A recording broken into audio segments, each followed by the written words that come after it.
और की जहाँ हो खाते रहे छठी के बरतिया।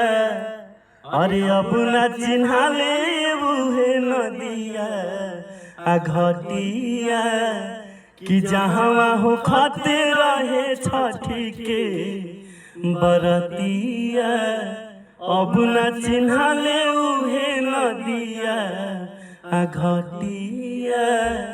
और की हाट बजरिया सब बिक गइले ऐसन आइल बाड़। और कोसी कुछ छोड़ले नइखी कैली गाँव उजार। कोसी कुछ छोड़ले नइखी कैली गाँव उजार।